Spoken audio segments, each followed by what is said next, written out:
Hi gang, today we're going to do the chain rule. That's 3.4. Now this section's a little bit more challenging than the previous sections on the mechanics of finding the derivative. Not that it's impossible, but I'm saying that because it just be patient with yourself as you understand the rule. You might pick it up right away. It might take you a little bit, but it's no worries. You'll get it. So just be patient. All right, so this, first of all, when do you use the chain rule? Well, you use it when you have a composite. And a composite, if you recall, is when you have a function inside of a function. And when you have a function inside of a function, again, the rule is not just to go left to right. The rule, if you can see it here, is you take the derivative of the outside, you leave the inside alone, and then you times it by the derivative of the inside. So if you can think of it as like an onion, you can only take the derivative of one layer at a time, leaving the rest of it alone. If this notation is easier for you to read, this is another way to look at it. F prime, you're taking the derivative of the f part, not the u, and then times it by the u part, which is the inside. So I'll start off with some basic examples and try to get you to see the concept, and then you guys just, and then we'll build up, okay? So let's just see how this goes. Either way, just, you know, be cool about it. Just let it'll happen. It'll sink into your brain, and I'll give you enough examples that it'll go in. It's just sort of one of the more, you know, just more challenging derivatives. All right, now this is a composite, so you have to be able to see the inside and the outside. So the inside of the house is this guy. This 2x cubed plus 1. The outside is the 2. So the chain rule says we can only do one derivative at a time. So we're going to do the outer layer first. So the outer layer is this guy. So I'm just going to do this guy first. So it's 2, bring it, power rule, 2, bring it down in front. And then this becomes a 1. And I don't want to write 1 because now that looks like prime once we get into calculus. But this is like a 1. I'll fill this in a second. I want you to follow the derivative. And so that's the derivative of the outside, and then you multiply it by the derivative of the inside. The derivative of the inside is 6x squared. So it's going to be the outside derivative times the inside derivative. So what I was saying earlier is when you do the outside derivative, you cannot do the inside derivative at the same time. It has to wait till the next round. Okay? So it's just one layer at a time, leaving everything underneath it alone. And then when you're done, just make the answer look pretty. So like I'm going to multiply this times this.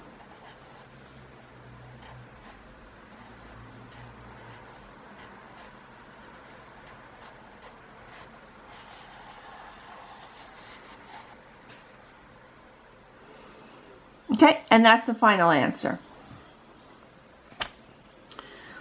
All right, let's try another one. So again, the first step is you have to be able to identify who's the outside and who's the inside. Right, so the outside this time is this guy. You can include this in the outside. And the inside guy is this guy, the stuff in the house, right? The stuff in the parentheses. So when I take the derivative, I have to just do the outside first, leave the inside alone. This is chain rule on a composite. So the outside, the 5 comes down in front, multiplies times the 3, it makes a 15. So 5 minus 1 is 4. So that's the derivative of the outside. I'll get back to that. It gets multiplied by the derivative of the inside. So that's a 0. That's a negative 2x. So it's outie times innie. And then again, the original stays in the when you take the derivative of the outside, the inside stays unchanged. It stays the same. Now that's the derivative. This step now I'm just making it look pretty. This is just a string of multiplication, so you could combine this and this.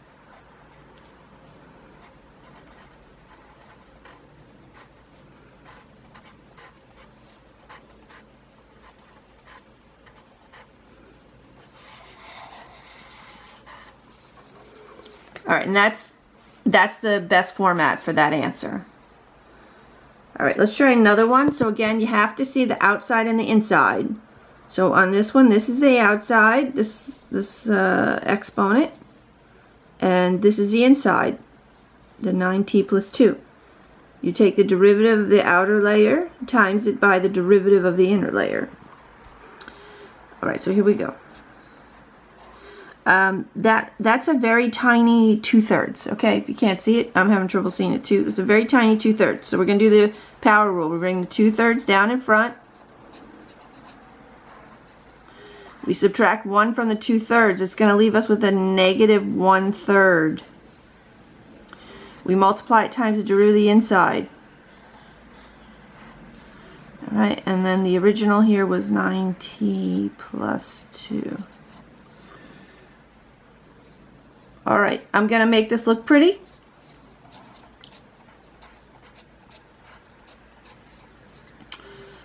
Nine times 2/3 is, let's see, this divided by this is 3 times 2 is 6. This is 6. 2/3 times 9 is 6.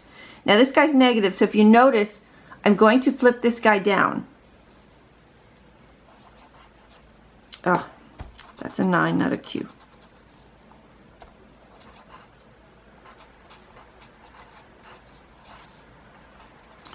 And then I'm going to put it in a, this is fine, this is full credit. I'm going to just put it in a cube root because some of you will prefer that. And the book might write its answer like that. I'm guessing the book will.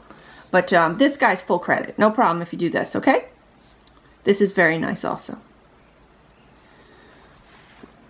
Alright, so again, these are the fundamental ones. I'm hoping you understand what I'm doing. If you don't, please go back and watch this page again, because after this page is going to get, I'm going to go to a higher level with this. But this is the fundamental concept, so if you get this, you've really got it. I'm just going to make the problems a little more complicated then. Alright, now remember, if you have a radical,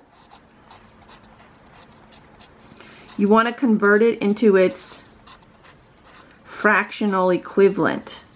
Alright, so this is the fractional equivalent. This is all I did here was rewrite. I didn't do any derivatives. I just rewrote this, reformatted it.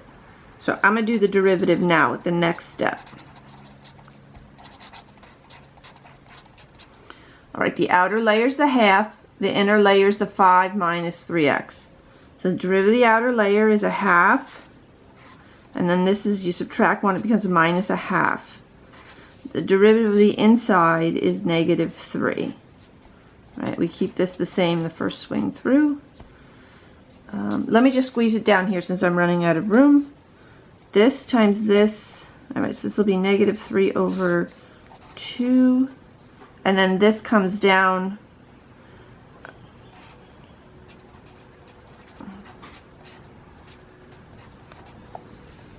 and then of course if you put it in the radical, that's really nice. I would do that if I wasn't out of space here. Alright, that's the answer to that one. Now this one's a little bit of an exception, so it's a little bit different than the other ones. Now some students will approach this and do the quotient rule, and that's really sort of like a waste of time. It's not wrong, it's just sort of like a long way to do it. The easiest way to do this, since it has a monomial on top, there's just like a constant there, I would just suggest that you bring it up to the numerator. Right, so I'm formatting it up to the numerator by saying this is to a minus 1, and then take the derivative here. Okay, so the outer is a negative 1, so we do negative 1 to the negative 2. Make sure you're subtracting 1 and not adding. And then the derivative of the inside, 2t plus 3. Let me just rewrite the original back in here. Okay, so that's the derivative, which would be a lot quicker than doing the quotient rule. And I'm just going to format the answer now. So there's a negative way out front. You can distribute it in if you prefer. Okay, and then that's the final answer to this guy.